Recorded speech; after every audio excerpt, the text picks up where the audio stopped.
I have chosen to entitle my presentation, Stewardship, God's Call to Activity. The concept of Christian stewardship is rooted in the doctrine of creation. And we have heard that several times so far. To fully grasp the essence of stewardship, one must of necessity begin with creation. Throughout the scriptures, from the very first chapter, is the declaration that God created the heavens and the earth.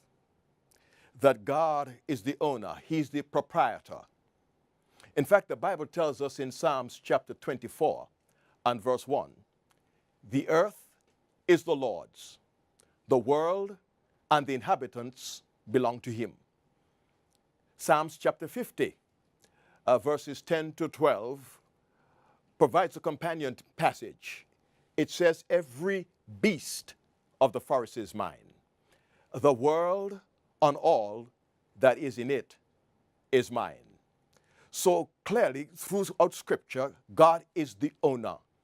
And it is the owner who assigns stewardship responsibilities to the steward. Stewardship, therefore, does not begin with the steward, but with the owner, proprietor. That understanding is fundamental, the fundamental principle of biblical stewardship. A steward's responsibility is called stewardship. God owns everything, and we are simply managers or stewards acting in His behalf. Stewardship, therefore, engages a relationship between the owner and the agent steward. Stewardship, simply defined, is managing the property or affairs of another person. In that context, we are agents of God managing His affairs on the earth. Again, it should be emphasized that although God gives us richly all things to enjoy, as is said in 1 Timothy chapter 6 and verse 17, nothing is ours.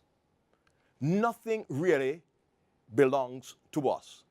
I know sometimes we speak in terms of our ownership, and it is not uncommon to hear individuals say, my house, my car, my money, my children, my husband, my wife. And sometimes some people do speak as though their spouses or their children are really their property. But everything and everyone belong to God. God owns everything and everyone. Our role is to be responsible for how we treat God's creation and what we do with it. You know, it should be emphasized that although God gives us richly everything to enjoy, nothing is ours. We are responsible for what we do with God's creation. At creation, God assigned humankind stewardship responsibilities, including to populate the earth, to rule over marine life, over birds, over animals, according to Genesis chapter 1, verses 26 and 28, and to work the earth and to take care of it, according to Genesis chapter 2 and verse 15. God created the world, but He entrusted much of it to humans. He told the first pair of humans to have dominion, that is, management authority, over a significant portion of His creation. So, to exercise caring dominion over God's creation is a divinely delegated role. We Christians are agents of God managing His affairs on the earth. But that includes also caring for the environment. And it is important to point out that God did not give man authority to degrade and destroy His earth.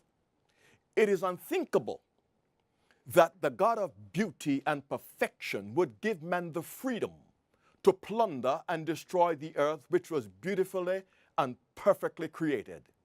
He is creator, and He loves His creation. why would he immediately command Adam to ruin it, as some who contend for the right to exploit the earth have argued? A skillful furniture maker who treasures his work would not, upon completion of it, making a beautiful stained piece of furniture, tell his son to break it up for firewood.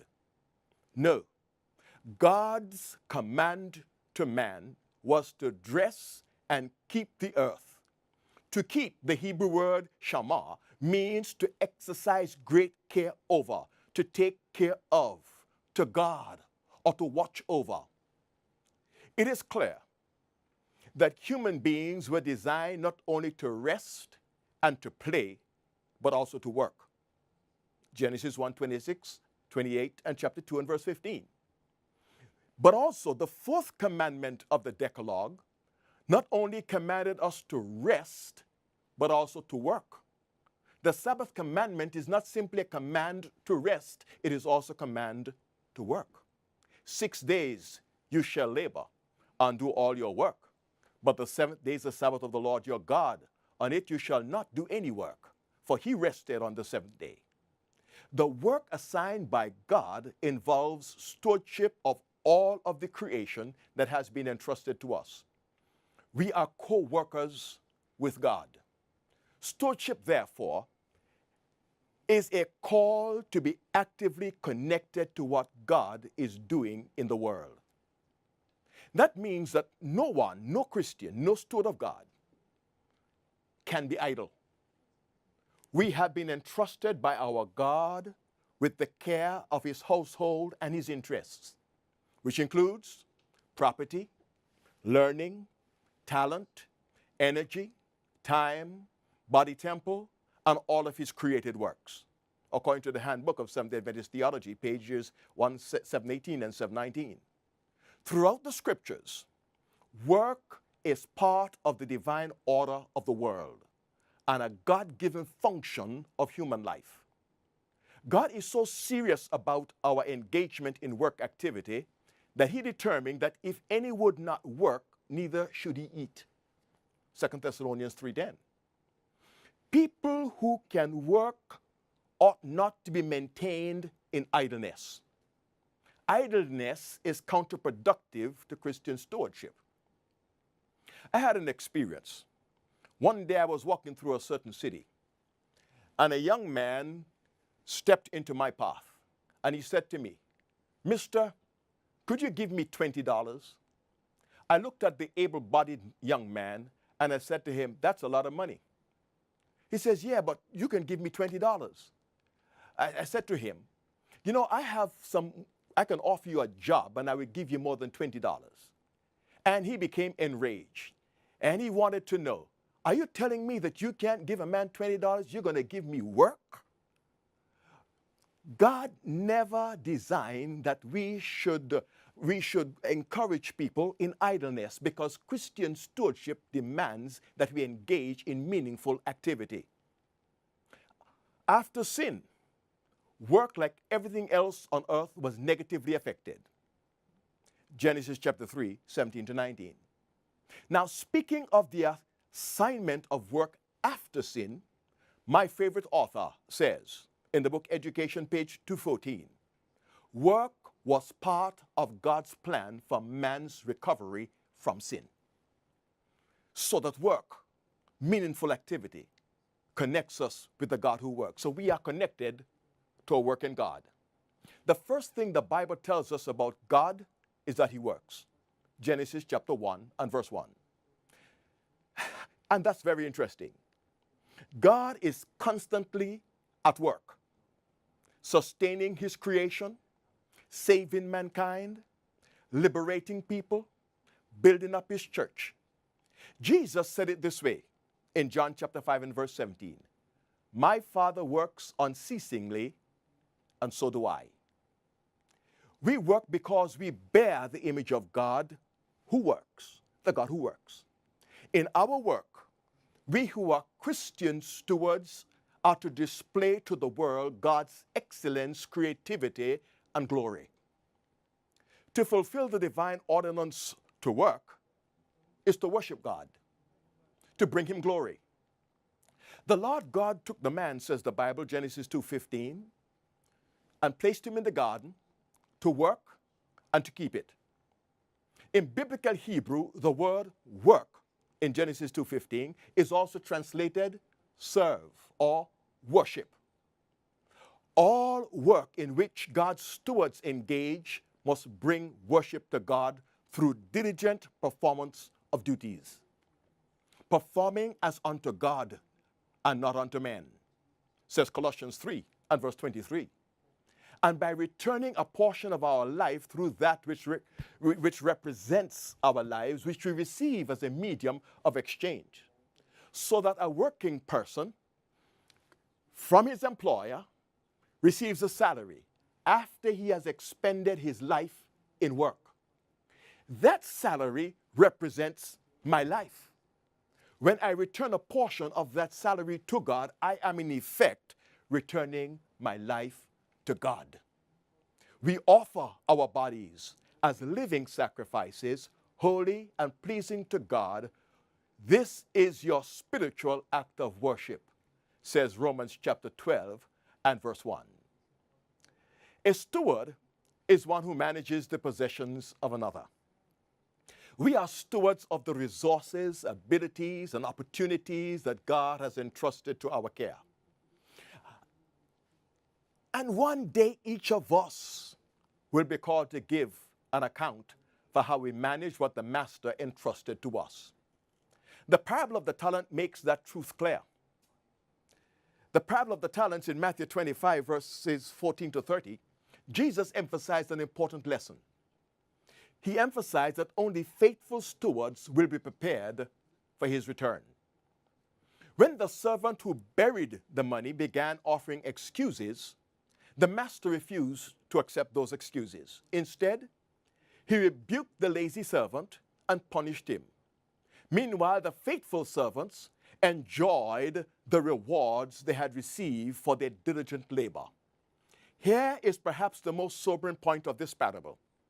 The third servant, who received 1 talent, was not judged for doing bad things. He was judged for doing nothing. He did not lie about the money or steal it. He simply did nothing with it.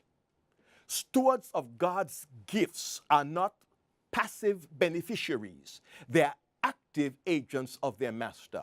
They cooperate with his plan and work to fulfill his interests.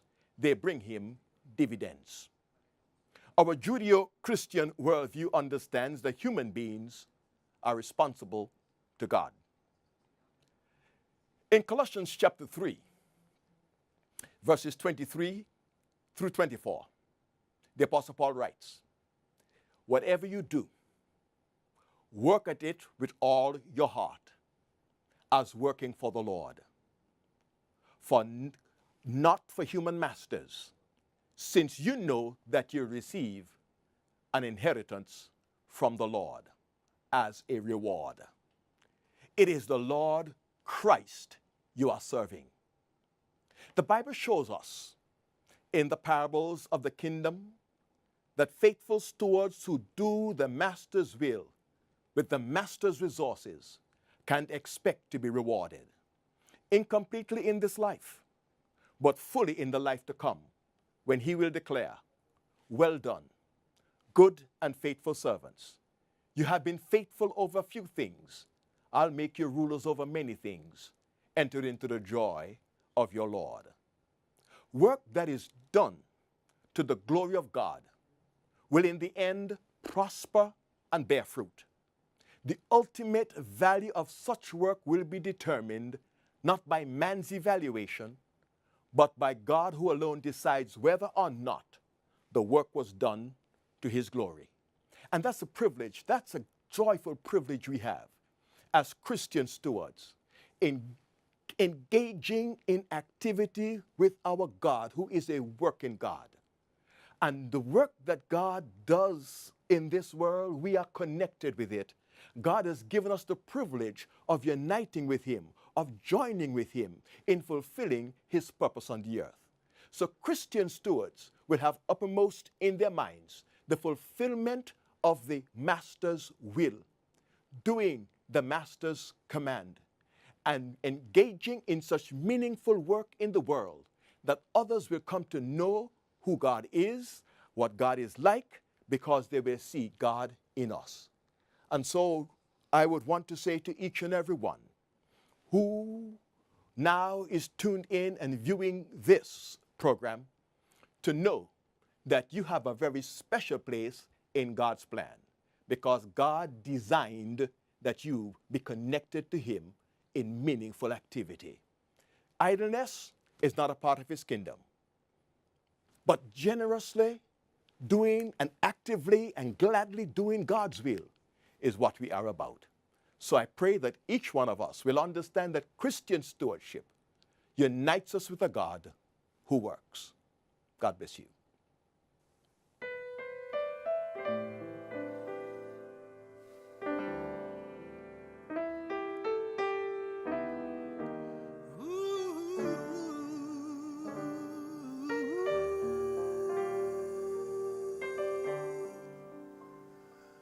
I can do this.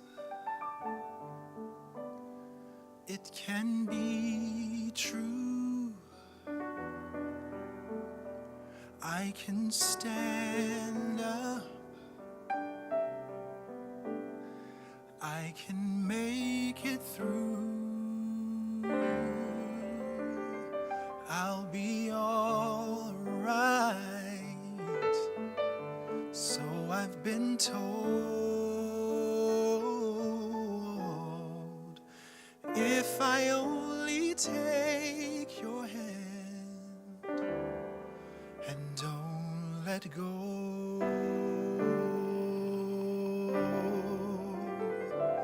I'll be stronger, cry no longer, and I'll never wander from your love no more. And I'll be wiser now, not like before.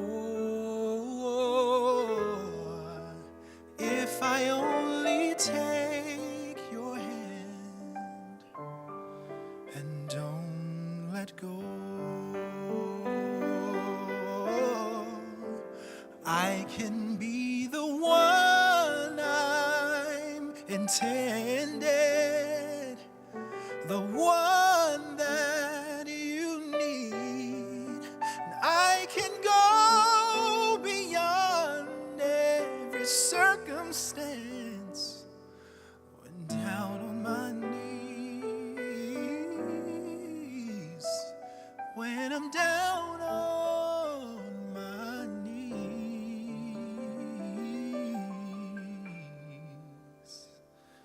I see my way now,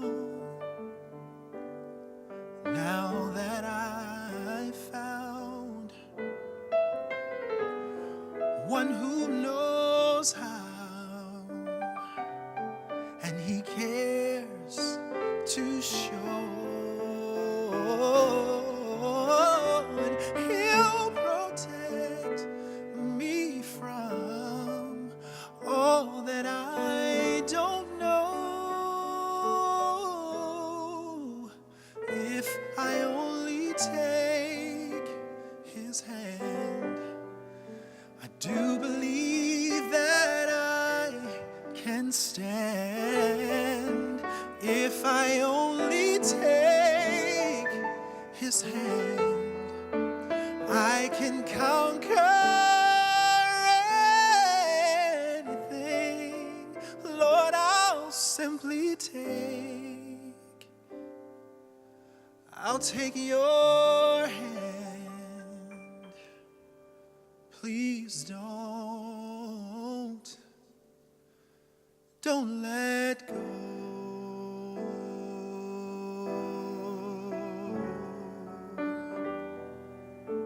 Don't let go.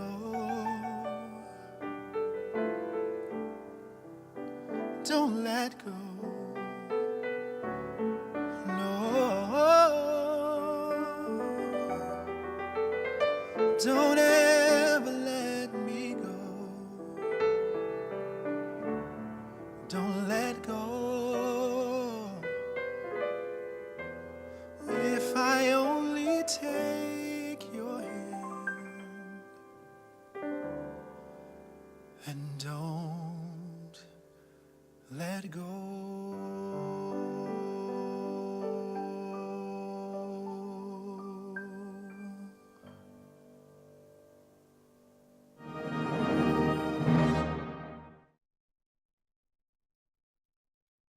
We are so delighted to have so many people around the world who have joined us in this program.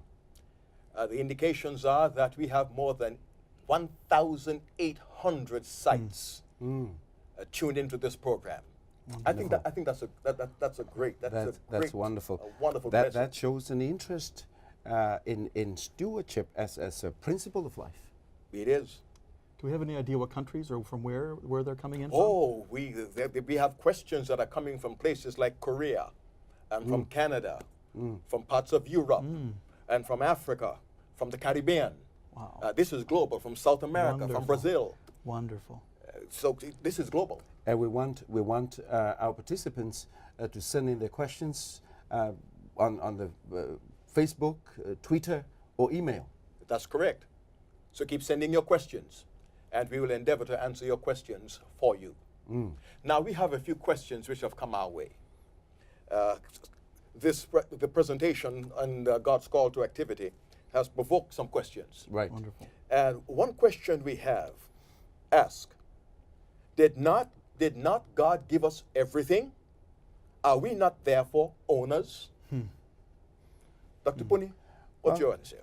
You know, from a humanistic point of view, one can understand the rationale behind this question. And perhaps we need to go back to the biblical record. The fact remains that from the beginning of time, everything belonged to God because of the fact that He was the creator or the creator. Now, on the other hand, He has given us everything, but the ownership still belongs to Him. That's right. So the absolute ownership is God. Absolute owner. Yeah. I would also suggest that we're reminded that we are heirs of God, Right. co-heirs with Christ. Yes. Someday we will be with Him. All that He has, He will give us and share with us. And but ultimately, He is the owner. And I'm so glad we don't have that responsibility. We have the responsibility of managing what He owns. And let's just leave it at that. God owns it. We manage it. That's a good place to be. Okay. I think it can also be said that in our world, in our materialistic world, we have that sense of what's mine is mine, you know, because I worked for it. Right. So perhaps that's part of that thinking, well, if I work for it, then it's mine. It's mine. Mine. It's mine. But the Bible also says, thou must remember the Lord thy God. Yeah, It's He who gives you the power. yeah, and work. of course, David, for example, as he was celebrating with the people, or rather, as they anticipate the building of the temple, said, strength comes from the Lord. That's right. So even our strength belongs to God. Precisely. And I think that might be at the heart of, I remember walking into a clinic once, 2 young children, 1 red building block, 2 children. First thing that came out, that's mine. The other one, that's mine.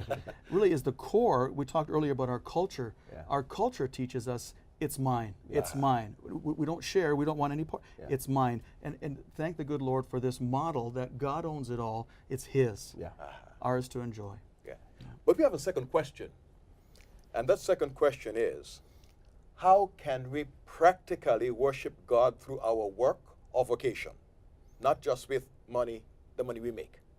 You know, I want to take us back to the blessing and the privilege in Genesis, where God said, and you must continue my rule. work in that context is a privilege. It is a gift. And I think of the wise man who said, whatever your hands find it to do, do it with all your might. That's stewardship. Correct. Yeah. When we wake up in the morning and we go to our place of employment, we thank God that we have this opportunity, and every action we do is a witness, is our worship to God. God, I worship you through this work that I do. Yeah. Every moment of the day, every person we come in contact with, every job that we do, we give Him the glory. It transforms what we do. Yeah. But could we have one more quick question? Yes. What is the role of balance? Rest, work, play. Oh, I think that's the essence of stewardship. Stewardship is allowing God to take control of all those facets, allowing me to live that balanced life. Right. Right. We thank you for your questions. Keep sending your questions.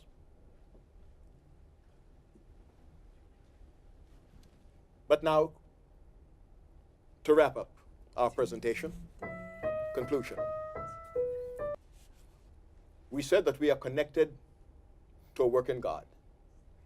And a working God has assigned humankind work activity. But the work activity in which we engage should bring honor to God. And as we just answered in our question, that our work or our vacation must bring glory and honor to God through the diligent performance of our duties and through returning to God of our time, of our talent, our energy, because every good and perfect gift came from Him. But also, as we relate to others and as we seek to fulfill God's will on the earth, we have a responsibility to show to others what God is like, who God is like. People should come to know God through His faithful stewards. There are some people who will say to you, and they have said to me, I don't even know why I'm on this earth. I don't even know what my purpose is. But when they look at faithful stewards of God, they should get an idea of what God is like and what God expects and what God is able to do in them and through them.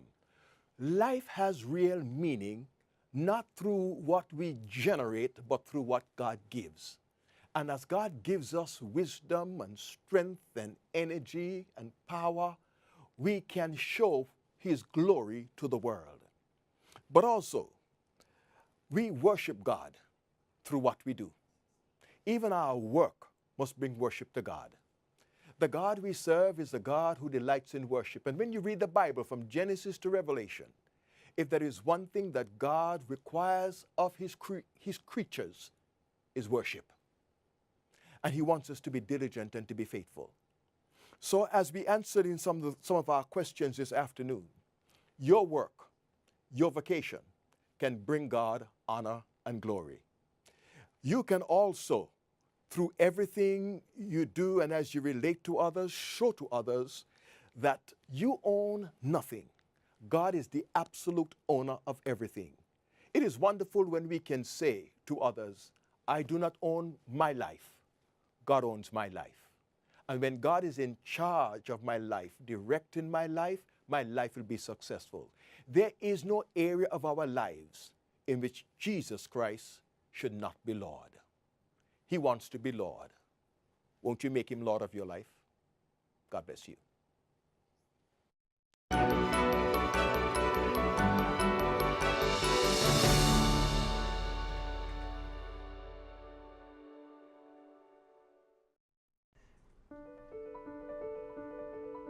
I need to come, Daddy.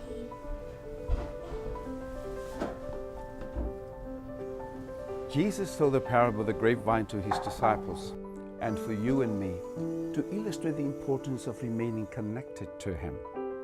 In the parable, the vine represents Jesus and the disciples are the branches. Growth, and especially the bearing of grapes, is the natural outcome of branches being connected to the vine. It's as simple as that. In the Christian life, bearing fruit such as faithfulness in worship and witness, as well as returning tithe and the giving of offerings, are evidence of a life that is in Jesus. Christian stewardship is about developing that personal and intimate relationship with Christ and allowing Him to live out His life within us. Only Jesus can produce the fruit that He expects of us. Be a good steward. Stay connected to Jesus. Remember, stewardship is my all in response to God's all.